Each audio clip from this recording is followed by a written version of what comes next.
दोस्तों यहाँ का व्यू बहुत ही प्यारा है और हाँ, रामानंद सागर दिखाए थे ना महाभारत में योग माया को, तो यही योग माया है। पूरा रूप है महाकाली का, तीसरा माह अष्टभुजा का ये सिद्धपीठ है।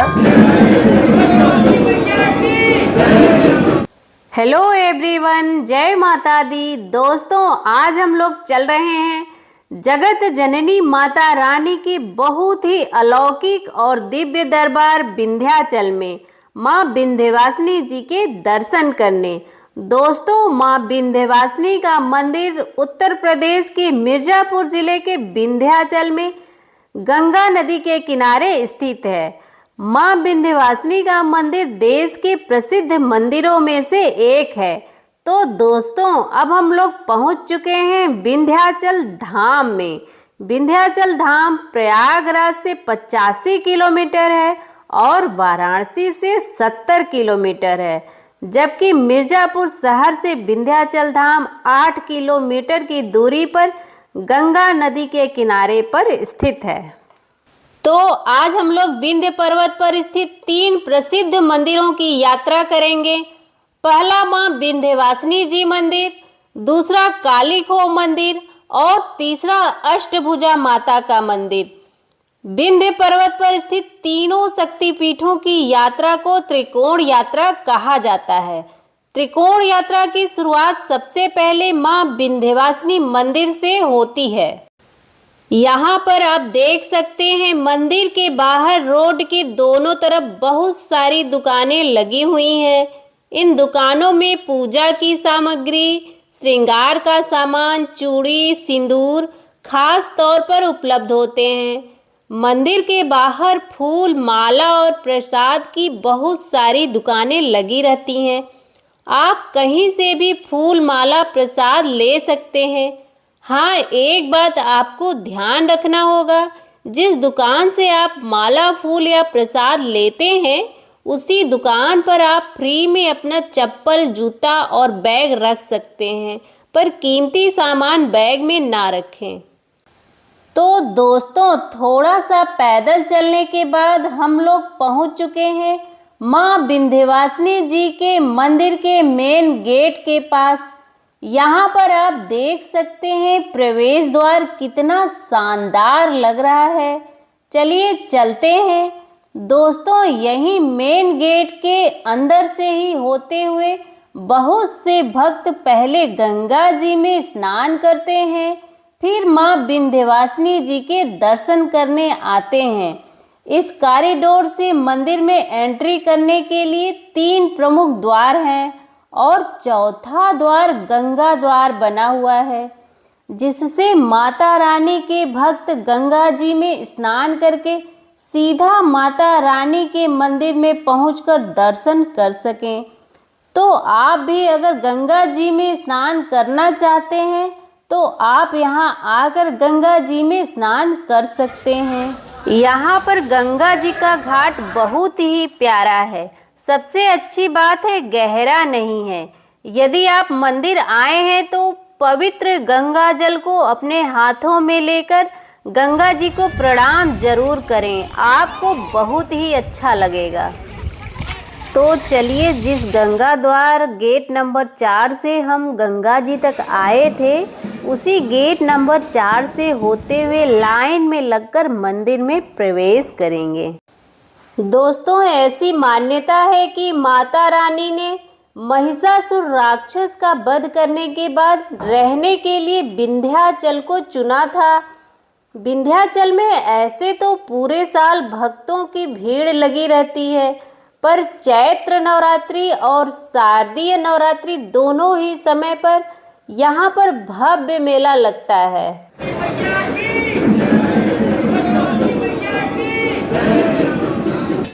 दोस्तों यहाँ पर माँ विंध्यवासिनी जो कि दुर्गा रूप में भक्तों को दर्शन देती हैं, महालक्ष्मी के रूप में दर्शन देती हैं, यहाँ सती माँ अपने पूर्ण स्वरूप में विराजमान हैं।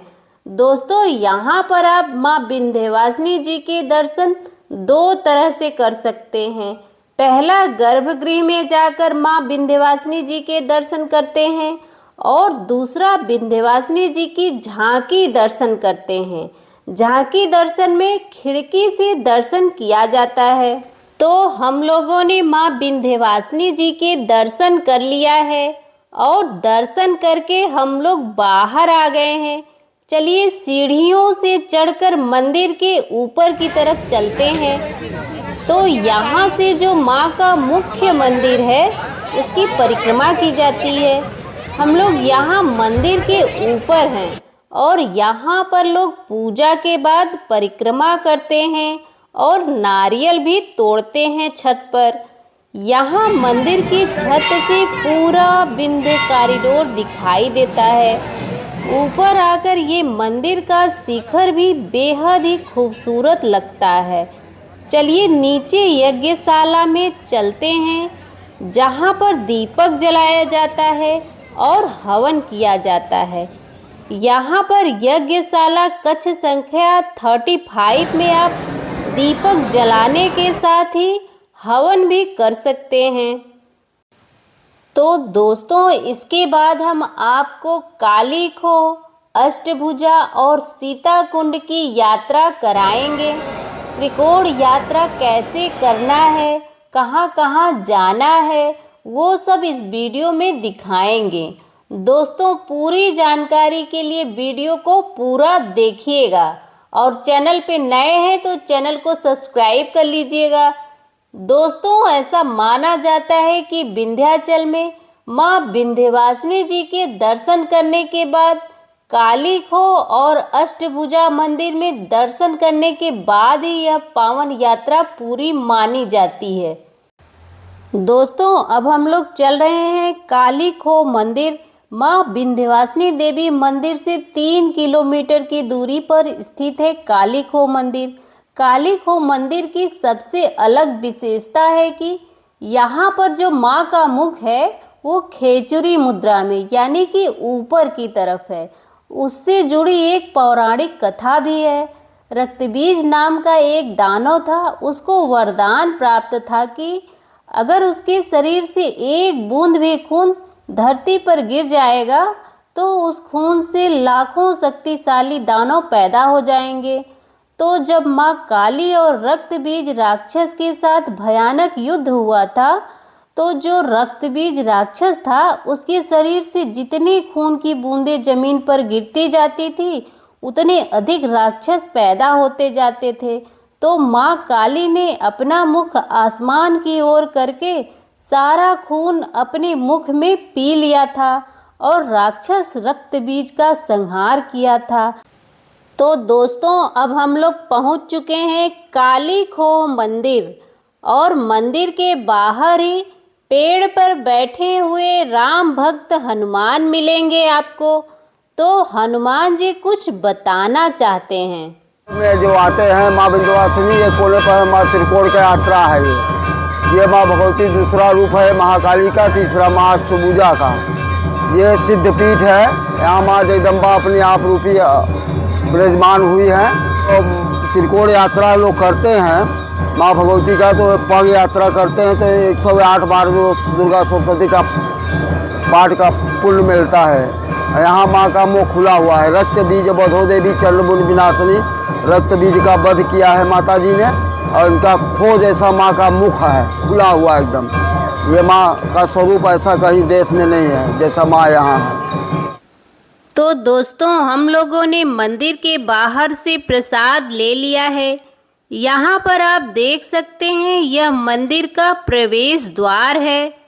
चलिए मंदिर में चलते हैं और काली माता के दर्शन करते हैं। यहाँ माँ का दर्शन करिए। यहाँ माता का मुंह खुला हुआ है। ये भद्रकाली माता प्रथम स्थान यहाँ पूजा होता है। इसके बाद महाकाली का यहाँ आपका स्थान का प्रथम होता है। यहाँ चुनरी और श्रृंगार माता को चढ़ाते हैं और जो मनोकामना होता है माता को कहते हैं। वहाँ आगे जाएंगे तो भोग लगाएंगे माता को। दोस्तों त्रिकोण परिक्रमा की दूसरी देवी हैं माँ काली। इन्हें महाकाली भी कहा जाता है। काली माता ने राक्षस रक्त बीज का वध किया था। यहाँ पर आप काली माता के दर्शन कर आशीर्वाद प्राप्त कर सकते हैं। दोस्तों यहाँ पर काली माता मंदिर के पीछे सीढ़ियाँ भी बनी हुई हैं। इन सीढ़ियों से आप पहाड़ी पर जा सकते हैं और यहाँ पर भैरवनाथ जी का मंदिर भी है, यहाँ पर आप दर्शन कर सकते हैं। चलिए रोपवे स्टेशन पर चलते हैं। रोपवे स्टेशन काली खोह मंदिर के साइड में ही बना हुआ है। सामने आप देख रहे हैं टिकट काउंटर है, यहाँ से टिकट लेकर आप रोपवे में बैठकर ऊपर पहाड़ी पर पहुंच जाएंगे। 50 रुपये पर पर्सन का टिकट है। 50 रुपये में आना और जाना दोनों है और बच्चों का 30 रुपये पर पर्सन का टिकट है। दोस्तों यहाँ का व्यू बहुत ही प्यारा है और अब हम चलेंगे अष्टभुजा मंदिर। काली खोह से अष्टभुजा मंदिर 2 किलोमीटर की दूरी पर स्थित है। विंध्याचल में महालक्ष्मी के रूप में विंध्यवासिनी माँ, महाकाली के रूप में काली खोह और महासरस्वती के रूप में अष्टभुजा विराजमान हैं। इन तीनों देवियों को महाशक्तियों का त्रिकोण कहा जाता है।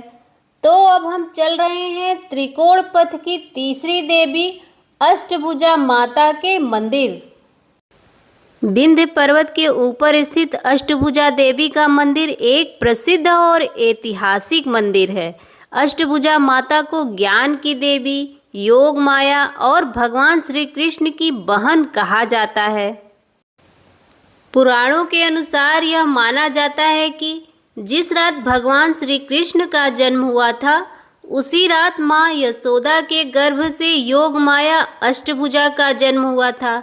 जन्म के तुरंत बाद वसुदेव ने श्री कृष्ण को यमुना नदी पार करके नंद बाबा के घर पहुँचाया और वहाँ से योग माया को अपने साथ ले आए। जब कंस ने योग माया को देवकी की 8वीं संतान समझकर पटकना चाहा, तो योग माया अष्टभुजा देवी कंस के हाथों से छूटकर कंस को आकाशवाणी करती हैं कि हे दुष्ट कंस, तू मुझे क्या मारेगा? तुझे मारने वाला तो जन्म ले चुका है, इस दुनिया में आ चुका है। तो दोस्तों हम लोग अष्टभुजा देवी के मंदिर में पहुंच चुके हैं। यहाँ पर सीढ़ियों के दोनों तरफ प्रसाद और माला फूल की बहुत सी दुकानें लगी रहती हैं। चलिए प्रसाद लेकर मंदिर में चलते हैं। नवरात्र के दिनों में यहाँ पर बहुत ज़्यादा भीड़ होती है। काफ़ी दूर दूर से लोग यहाँ माँ के दर्शन करने के लिए आते हैं। दोस्तों यही अष्टभुजा माँ का मेन गेट है। यहाँ से आप अंदर प्रवेश करेंगे और माँ के दर्शन करेंगे। यहाँ पर आप देख सकते हैं गेट बहुत ही छोटा है। यहाँ पर प्रवेश द्वार पर लोगों को झुकना पड़ता है। यहाँ माँ के दरबार में आपको झुकना पड़ेगा। झुकने के बाद आप मंदिर में प्रवेश करेंगे। तो अब हम लोगों ने माँ अष्टभुजा जी के दर्शन कर लिया है और अब चलेंगे सीता कुंड को देखने के लिए। अष्टभुजा मंदिर के पास से ही सीता कुंड जाने के लिए रास्ता बना हुआ है। यहाँ पर बारिश के दिनों में पहाड़ियाँ और भी खूबसूरत हो जाती हैं। दोस्तों ये जो सामने आप बड़ा सा पत्थर देख रहे हैं जिस पे सीता कुंड लिखा हुआ है, यहाँ पे सीता झरना है। सीता कुंड थोड़ा दूर आगे चलने के बाद है। चलिए सीता कुंड के लिए थोड़ा आगे और चलते हैं। थोड़ा सा और आगे चलने पर आपको दिखाई देगा सीता कुंड धाम। यहीं पर सीता कुंड बना हुआ है। दोस्तों यहाँ से दूर दूर तक हरी भरी पहाड़ियाँ और वादियाँ दिखाई देती हैं, जो कि मुझे बहुत ही पसंद है। तो अब हम लोग पहुँच गए हैं सीता कुंड पर। आप देख सकते हैं ये सीता कुंड है। यहाँ का जल बहुत ही शुद्ध और पवित्र माना जाता है। योग माया जो कृष्ण का जन्म 8वां पुत्र तो देवी थी। लेके वासुदेव जी चले गए गोकुल से लेके देवी को आए। जब पटका तो आकाश मोड़ गई देवी।